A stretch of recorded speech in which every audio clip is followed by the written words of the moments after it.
उस रात आसमान में काले बादल छाए हुए थे। घड़ी में लगभग 10 बज रहे थे। सड़कें लगभग खाली थीं और हल्की बारिश लगातार हो रही थी। 20 साल का आरव अपने काम से घर लौट रहा था। उसके मोबाइल में धीमी आवाज में आराधना गीत चल रहे थे और उसके मन में केवल एक ही बात थी, घर पहुंचकर अपने परिवार के साथ प्रार्थना करनी है। उसे जरा भी अंदाजा नहीं था कि अगले कुछ ही मिनटों में उसकी जिंदगी एक ऐसे मोड़ पर पहुंच जाएगी जिसे वह कभी भूल नहीं पाएगा। अचानक सामने से तेज गति से आती एक कार ने नियंत्रण खो दिया। लोगों ने केवल एक जोरदार आवाज सुनी। कुछ ही क्षणों में सड़क पर भीड़ जमा हो गई। आरव गंभीर रूप से घायल अवस्था में पड़ा था। किसी ने तुरंत एम्बुलेंस को फोन किया। कुछ लोग उसके लिए प्रार्थना करने लगे, जबकि अन्य उसकी मदद करने की कोशिश कर रहे थे। थोड़ी ही देर में एम्बुलेंस पहुंची और उसे अस्पताल ले जाया गया।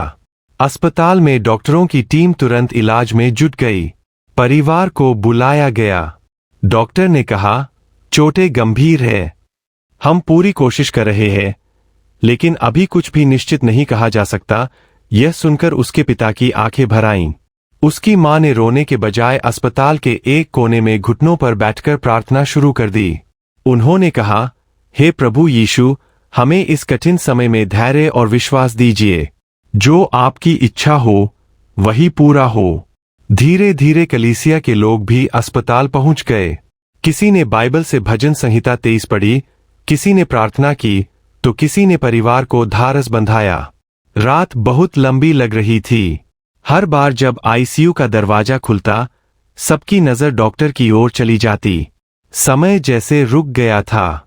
सुबह होने पर डॉक्टर बाहर आए। उन्होंने कहा कि आरव की हालत अभी भी गंभीर है, लेकिन कुछ संकेत पहले से बेहतर है। परिवार ने परमेश्वर का धन्यवाद किया और प्रार्थना जारी रखी। अगले 2 दिनों तक इलाज चलता रहा। फिर एक सुबह आरव ने धीरे धीरे अपनी आंखें खोलीं। डॉक्टरों ने उसे प्रतिक्रिया देते देखा तो सभी ने राहत की सांस ली। परिवार की आंखों से खुशी के आंसू बह निकले।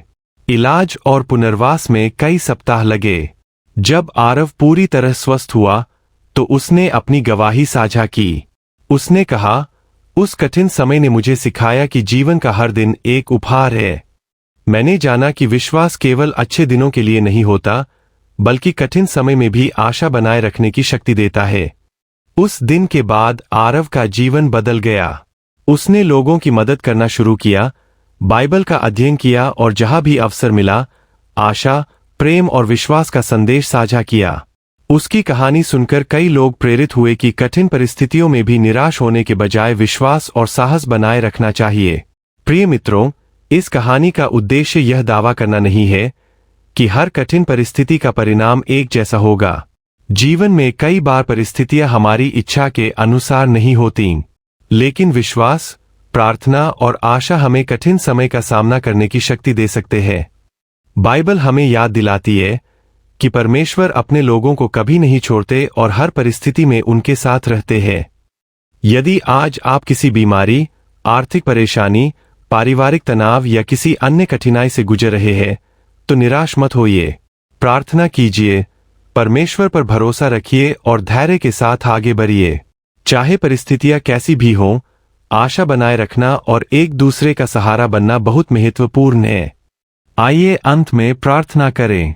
हे स्वर्गीय पिता, हम आपका धन्यवाद करते हैं कि आप हर परिस्थिति में हमारे साथ रहते हैं। जिन लोगों के जीवन में आज डर, निराशा, बीमारी या परेशानी है, उन्हें शांति, साहस और सही मार्गदर्शन दीजिए। हमें ऐसा विश्वास दीजिए जो हर परिस्थिति में बना रहे और हमें प्रेम तथा दया के साथ जीवन जीना सिखाइए।